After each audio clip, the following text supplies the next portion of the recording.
eräänlaista koiran muistia, että miten se muistaa nämä ikävät asiat, mitä me sille aiheutetaan. ihan selkeästi, että se muistaa ton kelkan, se muistaa meidän haalarin, siitä tulee pientä väistöä. Mutta se pystyy sun tukemana ohittamaan ne ja pääsee niistä yli. Eli se ei mene liian pehmeäksi sitten. Ja sen puolesta, että siellä muistijälki on, se on ihan terve plus 1 hieman pehmeä koira. Se on mukava, se on helpompi vähän kouluttaa, että se muistaa sitten opitut asiat. Koiran temperamentti eli sen vilkkausaste. Niin katsotaan, miten koira reagoi asioihin oikea-aikaisesti, oikeasuuntaisesti ja että se on mukana niissä oikeissa asioissa eikä sen keskittyminen hajaile. Ja tää koira on ihan puhtaan vilkas koira. Seisoo omin jaloin tässä, mutta sitten kun jotain tapahtuu, niin se keskittyy täysin siihen. Et silloin sitten muualla on niitä nopeita reaktioita, mutta vilkkautensa puolesta niin se on ihan puhtaan vilkas koira. Sitten se on +3.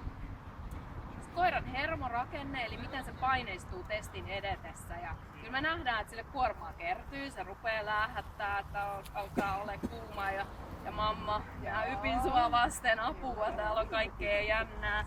Mutta se selvii niistä ja palautuu hyvin nopeasti, vaikka sillä onkin sitten välillä ihan ylikin jännää niissä meidän suorituksissa. Mutta se on +1 hieman rauhaton. Taisteluhalu, eli mikä on sen leukojen ja lihasten käyttö, miten se haluaa taistella jotakin vastaan tai taistella jotakin kohden haluamansa suuntaa kohden. Ja tällä koiralla se on niin suuri, että se jopa kelkalla osoitti erittäin suurta taistelutahtoa. Se jäi sille vähän päälle se kelkka. Me jouduttiin ottaa kelkkaa pois, jouduttiin palauttelemaan sitä pitkään, se ei millään, se vaan taisteli. Mutta sitten muualla se ei osoittanut, että sillä olisi niin kauheasti jäänyt nämä asiat päälle. Eli me jätettiin se tähän +3 suureen. Mutta täällä on sitä taistelutahtoa ja se on se, mikä ajaa sitä eteenpäin ja ehkä myös vähän jarruttaakin sitä, just niin kuin nähtiin tuolla kelkalla, että sillä on niin voimakas tahto taistella jotakin vastaan. Se jää sille sitten. Se on se sen suuri voimavara, mitä tuolla koiralla on.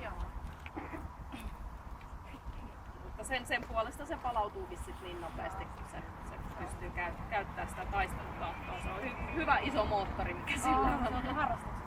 Kyllä, varmasti. Sitten sen puolustushalu. Kävette tuonne kulmaan, miten se puolustaa meitä tiiminä. Kyllähän se puolustaa, mutta se ei ole semmoinen räkivä ja raivokas puolustus, vaan se on kohtuullinen ja hillitkä.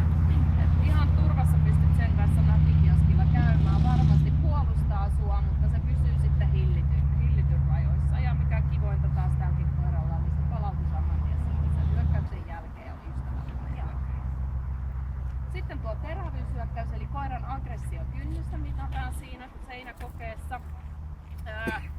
Koiralla on terävyyttä, se on melko matala sen kynnys, pieneen ärsykkeeseen reagoi, mutta jälleen tässäkään se ei mene semmoiseksi raivokkaaksi räkisemiseksi, että se olisi oikeasti todella voimakkaan aggressiivinen, vaan se pysyy siinä hillityssä, kohtuullisessa, se antaa ja varmasti vastaa, mutta sitten viimeinen veto oli, että kun tuli ihan lähelle, niin koira väistää sitten lopulta. Ja sitten koira on +3 kohtuullinen ja mikä jälleen kerran parasta, niin ilman jäljelle jäävää hyökkäyshalua. Se oli täysin ystävällinen, ei tullut pienempää. Hyvin reilu peli. Koiran toimintakyky, eli miten se pystyy toimimaan itsenäisesti ja ratkaista nämä ongelmat omin jaloin. Eli sitä voidaan kuvaa eräänlaisena rohkeutena. Tuossa kelkalla pikkasen sitten huomattiin, että se toimintakyky ei riitä sitten, kun se taistelutahto jää päälle, että se pystyy sitä itsenäisesti ratkaisemaan. Sä jouduit antaa paljon apuja, että se rohkeni tulla siihen.